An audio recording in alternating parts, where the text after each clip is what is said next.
जय हिंद, नमस्कार, सत श्री अकाल, अस्सलाम वालेकुम।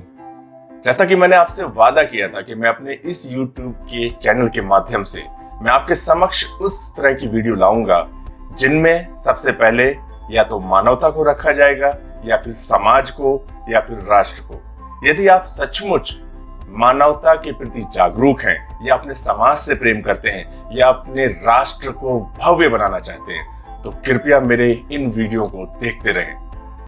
आज मैं आपके सामने श्री कृष्ण जन्माष्टमी के उपलक्ष्य पर उसी के बारे में कुछ कहने के लिए आपके समक्ष पेश हुआ हूं। श्री कृष्ण जन्माष्टमी हमारे भगवान श्री कृष्ण जी के जन्म दिवस पर मनाई जाती है। श्री कृष्ण जी को केवल भारत ही नहीं बल्कि पूरे विश्व में बड़े ही भाव के साथ और बड़े ही भक्ति के साथ माना जाता है।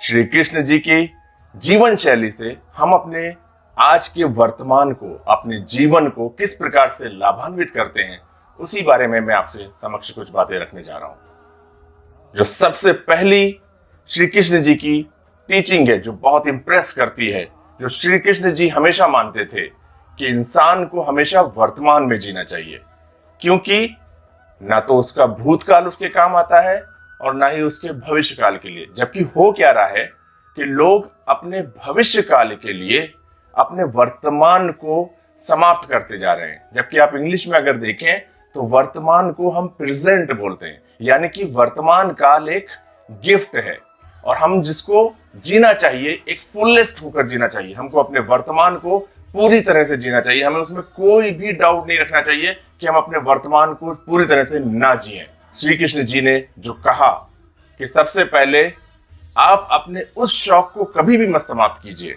जिससे आप प्रेम करते हैं, जिसको करने से आपको मजा आता है, जिसको करके आप लुत्फ लेते हैं। यानी कि श्री कृष्ण जी द्वारकाधीश कहे जाते हैं, अर्थात द्वारकेश के यानी कि द्वारका के नरेश होते हुए और कई प्रकार की विपरीत स्थितियों का सामना करते हुए भी कभी भी उन्होंने अपना जो उनका एक शौक था बांसुरी बजाने का, वो उन्होंने कभी नहीं छोड़ा। और कृष्ण जी हमेशा ये मानते थे मित्रता जो है वो किसी भी धर्म, जाति या कि उसके औहदे के ऊपर देखकर नहीं हो सकती है। किसी भी प्रकार का कोई भी मित्र हो, वो कैसा भी मित्र हो, उसके साथ तब तक आप जुड़े रहिए जब तक उसको आपकी आवश्यकता है, क्योंकि मित्रता आपको दिखाती है कि आप अपने मित्र से कितना प्रेम करते हैं।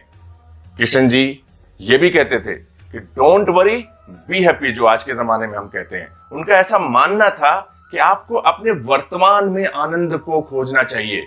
आप अपने भविष्य के लिए तैयारी जरूर कीजिए, लेकिन अपने वर्तमान को नष्ट मत कर दीजिए भविष्य के चक्कर में। और उनका कहना था कि अपने डोंट वरी बी हैप्पी। जो आज हम देखते हैं कि जमाने में लोग क्या करते हैं, कोई करियर को लेके परेशान है, कोई अपने रिश्ते को लेके परेशान है, कोई अपने जॉब को लेके परेशान है, और उस चक्कर में हम अपने वर्तमान को नष्ट करते चले जाते हैं।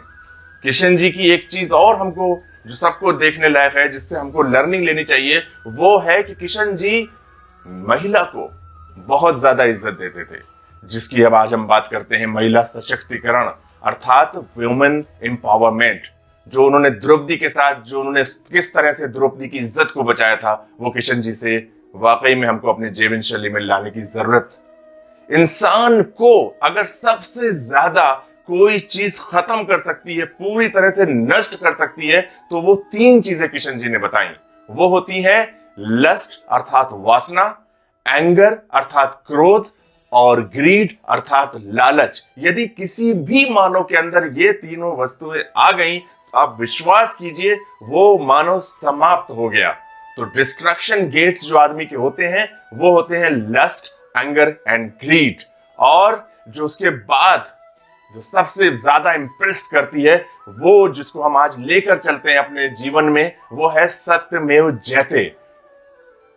कहने का तात्पर्य यह है कि सत्य हमेशा जीतता है, चाहे वो किसी भी हालात में हो सकता है कि उसको जीतने में कुछ समय लग जाए, लेकिन सत्य हमेशा जीतता है।